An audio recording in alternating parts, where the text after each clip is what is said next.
My name is Roel Lopez. I'm the department head for the Rangeland Wildlife and Fisheries Management. And I wanted to give a little bit of context and background to the seminar. So our department normally has a departmental seminar on various topics that is driven by the graduate student organization. So this is a departmental seminar, graduate student organization seminar. Many of us went to the Wildlife Society meeting in Spokane a few months ago, and the topic of the plenary was traditional ecological knowledge. And I, for one, was very inspired by, inspired by the topic and the importance of traditional ecological knowledge in the management of natural resources, or the potential enhancement of natural resource management.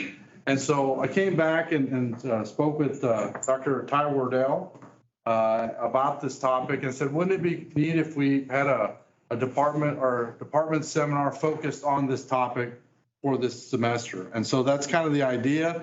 It's going to be both in person as well as online. We have a great slate of speakers. Today's seminar is really more of the logistics. Dr. Werdel is going to give us an opening overview and sort of set the context for the seminar. Again, we're fortunate in having speakers from across the country speaking on this topic. Countries, actually, we have a few folks beyond the U.S. boundaries. And we'll walk through the topic and lessons learned and the advantages of consideration of traditional ecological knowledge, and again, in the management of natural resources. Now we'll just turn it over to Dr. Werdel. Let's kind of kick us off to set the stage for our upcoming speakers starting next week. Hey, hi everyone. I guess I already introduced myself. Dr. Ty Werdel. Currently, I'm a Vice Chancellor's Postdoctoral Fellow. It means after a year in June, I'll likely transition into an assistant professor role. Currently, I'm teaching a couple classes here on campus and co-instructor on this course. So to get started, I think you need to know a little bit about me so that you understand my perspective when I approach this topic and things like that. So I always like to include my family, my beautiful wife, Chelsea, and my daughter, Raylan, and our dog, Husker. And then I like to include these photos because as a child, I grew up as a consumptive wildlife user. I was a hunter and a fisherman from a very young age. And also, based on where I grew up, I had a very close relationship with horses. Our culture is very integrated with the horse culture. So I've always been around livestock, especially horses, my entire life. Before going into academia, I rodeoed professionally for multiple years before breaking too many bones and deciding to go back to school. I take great pride in being an Indian cowboy from where I'm from in South Dakota.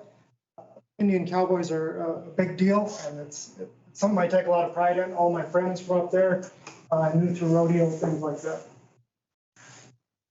So speaking of where I'm from the Lake Traverse Indian Reservation in northeastern South Dakota. It's the very northeastern corner there. And this is part of the Ochete Shakoween, and this is also known as the Great Sioux Nation. Dakota people within those bands are the farthest eastern part, while the Lakota and the Nakota are the western section of those lands. You can't see that on the screen currently. Gives you an idea of where I'm from. So there's the reservation there in the northeastern corner of South Dakota. At a young age, I moved to Chadron, Nebraska, the northwestern part of Nebraska, where Chadron State College is. That's where I ended up getting my bachelor's degree.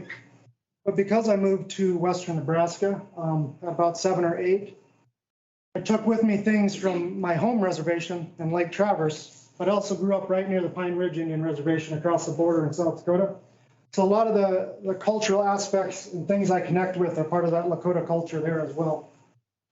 So then after Chadron State, I went back up to South Dakota for my master's, kind of back home, finished my master's, and then got my Ph.D. at Kansas State. And now I'm here since June. So because I feel like I'm very associated with the Plains cultures, I really like this quote by Luther Standing Bear. We did not think of the great open plains, the beautiful rolling hills, and the winding streams with tangled growth as wild. Earth was bountiful, and we were surrounded by blessings. So a lot of people, when they think of this part of the country, they think of it as flyover states. But the people that lived here for generations know that you can live with the land and get bounty from the land. And I think that works really well with traditional ecological knowledge. So just a little background about indigenous peoples worldwide, around 370 million. They represent a relatively small portion of the global population. However, they account for the largest portion of linguistic and cultural diversity on Earth. And the lands and waters traditionally occupied or used by indigenous peoples are also estimated to contain the majority of the world's remaining biodiversity.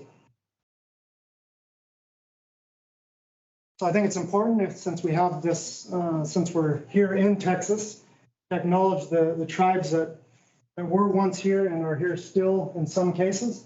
So before the Indian Removal Act by the US government, and then the further encroachment of Europeans into Texas and pushing out the native tribes, we had a great array of tribes occupying the state of Texas.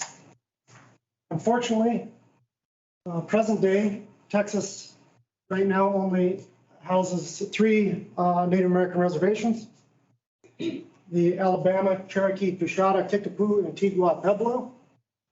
And then here's another map here you can see of all the reservations United States wide. So very small amount of tribal owned lands within the state of Texas. I think that's important to recognize. So growing up, had a very deep connection with wildlife. It was always taught to me that, God created both animals and people equally. And based on different tribal origination stories or creation stories, depending on what tribe you are, because it's definitely a place-based type thing where certain tribes believe different things. You can't throw all tribes into one sort of Native American mold. However, in Lakota and Dakota culture, we believe that there's a great race around the Black Hills of South Dakota. A bird species raced for the humans, and they beat the buffalo, and that's how we became the keepers of the animals, and that's why we are able to hunt and eat animals now. So we began as equals. So what is TEK, or traditional ecological knowledge? It goes by many names: indigenous knowledge, traditional knowledge, native science. So from some indigenous authors here, we can see some definitions. It's a cumulative body of knowledge, practice, and belief evolving by adaptive processes and handed down through generations by cultural transmission about the relationship of living beings, including humans, with one another and with their environment. Whereas Winona LaDuke said, the culturally and spiritually based way in which indigenous people relate to their ecosystems. This knowledge is founded on spiritual, cultural instructions from time immemorial and on generations of careful observation within an ecosystem. And then again, another definition would be the reflection of cultural norms and practices that influence how tribal members steward and coexist in natural environments. So some of the differences between traditional ecological knowledge and Western science or scientific ecological knowledge. You can see there's multiple differences. TEK is more abstract. It's qualitative versus quantitative, inclusive, intuitive, holistic, meaning it takes in the whole of the environment to show these relationships. It's also spiritual. It's about coexistence. It's based on long time series. It's very place oriented. People are part of nature, and it's communal knowledge based on insights collected by their practitioners. You can see these are all different with generalizing Western science. So then you can say, well, if it's traditional ecological knowledge, does it really matter? Is it peer reviewed? Does this work in academics? Well, what's the best peer review? These tribes and people survived for thousands of years with the environment without Western science. So I think that's probably the best possible peer review you can get. So TEK may be passed down in the forms of stories or myths. Not all stories are considered literally true, and this, in relation to Western science, can be seen as assumptions and complex statistical models that are also not literally true. They provide a context in which empirical observations can be placed and compared against, and TEK can be built upon by each generation, much like each new generation of you graduate students make new ecological discoveries based on previous generations. So here's just a very quick little example of some TEK for children of the Chukchi tribe. Raven and owl fought for a hare. Owl caught Raven by the throat with one of his claws. Raven cries, "Don't you dare to eat my hare. I wish to eat it. I am the hunter," because he is so fond of big talking. Owl was silent, but he clenched Raven's throat so tightly that Raven gave away. Owl took the hare and wanted to eat it. Then Fox assaulted him. The fox cried, "I am the great hunter. I kill everything, even the mouse and the ground squirrel." Owl was silent and wanted to eat the hare. They fought. Fox bit Owl's back. He was the stronger of the two. Owl desisted and flew up. From mere shame, he quite refused to perch again on that place. The silent one was also the victor. Was not a victor, sorry. So this is something you may tell your children in the form of a small little story. And within that story, they can learn things through this, a simple story like this. Ravens, owls, and foxes are all carnivorous. Ravens are fond of big talking, meaning they're loud and they caw constantly. Foxes both shows a diet of mice and ground squirrels. And then the dispute suggests that they're food competitors. Owls steal from ravens, foxes steal from owls, and it can also imply that they're scavengers. So just a simple little story like that can reveal that much information. So again, TEK is location specific, but it's very accurate. You're talking about thousands of years in a particular place, how to survive in that place, and how to interact with the environment of that place so that you can persist. TEK may be superior to Western science in predicting local phenomena, and both are forms of science, but the scale applied is different. Many disciplines are rooted in Western science, now recognize the value of tech. This goes from social sciences, agriculture, soil and water conservation, and ecology. And indigenous groups are projected to be among the most vulnerable in the face of climate change. That's because of close ties with and reliance on ecosystem goods and services. It's important that climate change impacts and adaptation strategies be examined through both an understanding of Western science and through place-based traditional ecological knowledge. So how is tech collected? So a non-indigenous viewpoint, as outlined by the U.S. Fish and Wildlife Service, this may have been changed. We're having Paige Schmidt come on, who is a fellow Aggie. She'll be talking about, this is one of her actual positions within the Fish and Wildlife Service. But in the latest documentation, methods for documenting TEK derive from the social sciences and include ethnography. So ethnography is a scientific description of the customs of individual peoples and cultures. So you would have ethnographers go into different tribes and then document what they see. And many tribes in the United States have been studied by an anthropologist at one time or another. If you look through a literature search, ethnography is as well as collections of stories, myths, legends, and songs. From an indigenous perspective, there might be some issues with this when you're having someone from outside of your culture come in and take down your history and then repeat that history, because first of all, they might not get it right. And then again, maybe the tribe or the culture you're researching may not want some of that information out. So from kind of an indigenous viewpoint, as an indigenous scholar, I would see meeting with elders or keepers of knowledge and taking firsthand testimonies as important. And then especially nowadays when we're talking about academics and research articles and citations, it's very important to include and credit the contributions made by these knowledge keepers, whether that's authorship, ownership, or citations throughout your research program. An example of how TEK has been utilized, science and researchers collaborate with indigenous peoples through a consensus decision-making process, and this includes organizations like the EPA and the EPA's Tribal Wetlands Working Group. So when I was a master's student, I met First Nations people in Canada, where we captured bighorn sheep that we were going to bring back to South Dakota. And one of them had told me a story of bighorn sheep, and that they used to tell the wildlife biologists of Canada that they shouldn't be taking only the largest rams. So taking the largest rams would deprive young males of being able to learn how to be a ram. They wouldn't have the old rams to be able to teach the lambs, how to be adults. And then here in the last decade, we have research coming out that horn sizes have decreased due to the removal of trophy rams and that removal of superior genetics. So that's one example of how Western science pretty much validated, TEK. Another one, interesting one, was raining muskrats. The Ojibwe in Minnesota would sometimes say that when there's heavy rains that it would rain muskrats. Well, then, Western science research would validate that by saying in years following heavy rains, you'd have an abundance of population of muskrats.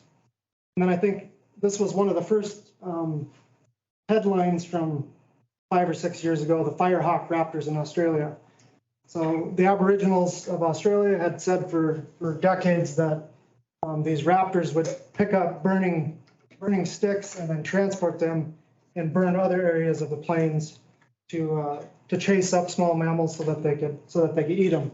Well, then here in the last decade, Western science documented the first video of these firehawk raptors carrying fire sticks all over the plains to burn them. So that's all I'm going to talk about. But now, what I'm really excited about with this seminar is our speaker lineup. We have Dr. Henry Huntington, who's going to be talking next week about how a non-Indigenous person working in academics can go about researching and using TEK with tribal communities. Then if you go through this list, we have some very good Indigenous speakers that are working in wildlife and natural resources. I see a lot of big-time book authors and people that work for the federal government, whether that's Forest Service, Fish and Wildlife Service, people that work for academia. It's just I'm super excited for this seminar, and I hope that my little overview sets you up for what all the experts are going to be telling you in the coming weeks.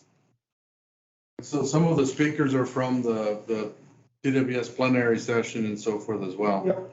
So, all right. Any questions, comments? Again, this is today is more of an intro just to get the students oriented and so forth. But next week we'll have food and more of a longer conversation and so forth. But any thoughts, reactions on kind of the topic or the format, either online or in the room?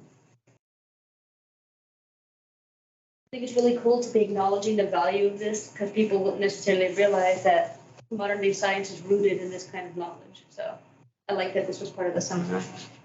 Yeah, that's again, I was inspired, to be quite honest, at the plenary session and just listening to some of our speakers and so forth on the importance and the value in really enhancing the management of our natural resources. And so afterwards, Ty was there and I told him, I said, man, wouldn't it be cool if we kind of took our seminar for a semester and kind of focused on that. And the interest has been pretty strong. We haven't advertised it very widely, but just today we've got almost 50 people, both online and in the room. So thanks, Ty, for taking the leadership and David and helping you. Any other thoughts, reactions? I got a question. So most of this particular seminar is going to be geared towards mostly North American topics and things like that, or? Yes. Okay. For the most part, but some of the authors are from Central America as well. So it's. I was thinking about Middle East and other places where indigenous, there was going to be any conversations about. That's a good question. It's primarily in the Americas. So from North and South America, Central America. I feel like this kind of a course should be a requirement for a lot of the science degrees. I mean, for considering how far advanced we are. I feel like a lot of us ignore traditional knowledge. I don't disagree with you, and maybe I'm not going to give Dr. Werdel another course. He teaches way more than he should. So we appreciate his leadership and involvement. I'll sit over here in case. Yeah. All right. I got a question for Ty, just out of curiosity. So you grew up with TEK, but now you're trained in Western science with like SEK. So how do you like balance that? What goes through your mind whenever you're thinking, TEK versus what you do now? Or do you try to, like you said, there's, traditional stories that were passed down and now science has validated those stories. Do you try to use your Western science to really validate anything? Or have you taken that perspective to say, hey, I'm going to try to, I remember this story. This was what a lot of us would be like, oh, that's observational, that's just a story. So have you thought about using that Western science to validate TEK? I don't think Western science needs to validate TEK, if that makes sense. To me, it's already the truth. And then it's just funny that Western science ends up validating it, if that makes sense. But the way I like to use it is when thinking about a new research project and then getting an understanding of TEK within that region or something like that, where you can use that to then set up a Western science sampling method or research project. Yeah, and that's kind of what I was getting at, how you balance the two in terms of how you think through, the projects and everything. Definitely try to incorporate it into proposed research. That actually kind of leads into the question I was going to ask you. Do you think TEK would be, or is, I should say, easier to incorporate into people's daily lives rather than specialized, like a Western science type? Yeah. And then I would say it's easier to incorporate into your daily life, but a little harder to incorporate into academia. Yeah, I would imagine. So they both have their benefits, of course. Here's a question online. Online, if you have a question or a comment, feel free to unmute yourself. Jermaine. Hi there. Okay, ni student Doniku Awanaki, Nixistanas the A Stansky and Stansta Beta Westa. Thank you, Ty. I just really want to commend you for taking this step. My name is Termaine Edmo, and I serve as the climate change coordinator for the Blackfeet Nation. And we are currently incorporating our traditional ways of knowing into Western science, and it's been a challenge. So any kind of tech seminars I see, I'm just on board. And so I'm just really here to say thank you for taking that step. It's a huge process and trying to get protect that sensitive information while incorporating it into our projects. So we had success in incorporating tech into our beaver mimicry project, and we been trending around the state of Montana with since we implemented the plan, and it's been tough. And like the professor, I'm sorry I didn't catch his name, that was just saying, how do we keep that balance, and how do we keep that sensitive information sensitive and keeping it in the tribe, whereas we write it into a grant, it's whoever that administers the grant's information. So we're really cautious in how we're trekking through this tech world. And so I really thank you and hope to hear the rest of the seminars or the speakers. Yeah, thank you for saying that. We actually have a few speakers that are coming up that is what they do, is incorporate TEK into their academic research. So I'm also excited to hear about that from them. Oh, like Dr. Huntington's online. He'll be our speaker next week, and we'll introduce that topic, or at least start the conversation. Hey, so I had a question based off of what I just heard. What is the, can you elaborate on the reservation of revealing what you're calling sensitive information that is sensitive to the individual tribe? What is the reservation there? Well, you're talking about the feeling of reservation, right? Yeah. I am talking, yes, that is what I'm talking. Yeah, so there's things, whether that's spiritual or things that are only passed down to tribal members that maybe certain tribes or individuals don't want, outsiders to have knowledge of. So it makes it difficult if you're trying to, if some of that may be helpful in ecology, but not something they want to give up or give up ownership of. So have you experienced, or would you find a natural tension between Western science in that regard, which is one of the last steps in the scientific method is to disseminate information. It's not to just hold it, do an experiment, find the mechanistic reason, but it's to publish, in the current context. How might you reconcile that, or is there no reconciliation? I don't know, that's really difficult. I mean, I struggle with that myself, so. Yeah. So, I appreciate the traditional aspect, and it's tied to indigenous peoples. And I guess my question is, I think kind of in current, when I think of ranchers and landowners and land managers today, there's also local knowledge that they have that is really difficult to ascertain or to sort of find solutions for within a reductionist scientific framework. It's not always sort of this a holistic viewpoint of our research. And so are there parallels to local knowledge and the traditional knowledge? Is there a dichotomy there? Are they completely separate? This is actually something I bring up in I do a TEK lecture in my class just to introduce the topic. But I try to relate this to families that may have 3 or 4 generations of agriculture experience in a specific place. So they do have that local knowledge there. They know how that land responds. However, you're talking about hundreds of years compared to thousands of years. So there is definitely a parallel there, just on a different time scale, I think. Thank you. Great talk, and a great topic. I'm just thinking, what are some ways to get indigenous people to tell their own stories? How can we stimulate them to things that they pass it through the members of the tribes and no one else know these things? How can we stimulate them to tell their own stories so that no one else can take over and they all know all the details and stuff? Yeah, so that's a really good question. There's different ways to answer this, but as I saw it, I pursued academia to tell my own story, if that makes sense. So if we're talking about in the academic world, I guess if you want to tell your own story, you'd go get a Ph.D. or get a master's and disseminate information if you want. But there's not really a requirement to disseminate that information. So if you are in the tribe and you just want to pass that information down to your family members, I think that's okay too. I have actually had a little bit of experience with this, and I recall a story when I was in Western Africa, and it was a typical approach.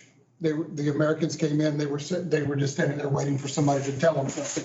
They said, "What are you going to tell me?" I said, "Y'all have had a civilization here for thousands of years. I want to learn, and then if we could figure out how to put some of the things that I can bring to the table from what I've learned from you together, perhaps we could start solving some problems." That was a really interesting approach to it, and in some ways refreshing, I think, for them as interacting with that. USAID and others have gone in and they just kind of say, "Do this," and I think that this is an opportunity to move away from that passive giving of knowledge to becoming active integration of knowledge together. Yeah.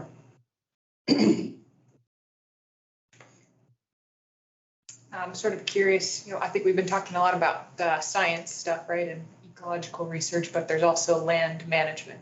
I think some ideas like from the last year, I've seen like an online op-eds of, return national parks to the tribes and stuff like that, to join more with the federal government on land management. So I'm just curious, if you're going to bring that up this semester, if you're thinking about that. Sure. Speakers will. I won't, but we have, this list of speakers, we're going to have some really good perspectives. So I think that'll probably come up. All right. I'm just the appetizer. Thank you. This is going to be a great series. Thanks, Ty. All right, so if no other questions online, thank you for joining. Look forward to seeing you next week. And next week we'll have a full schedule and conversation with Dr. Huntington. So look forward to that. Thank you, everybody.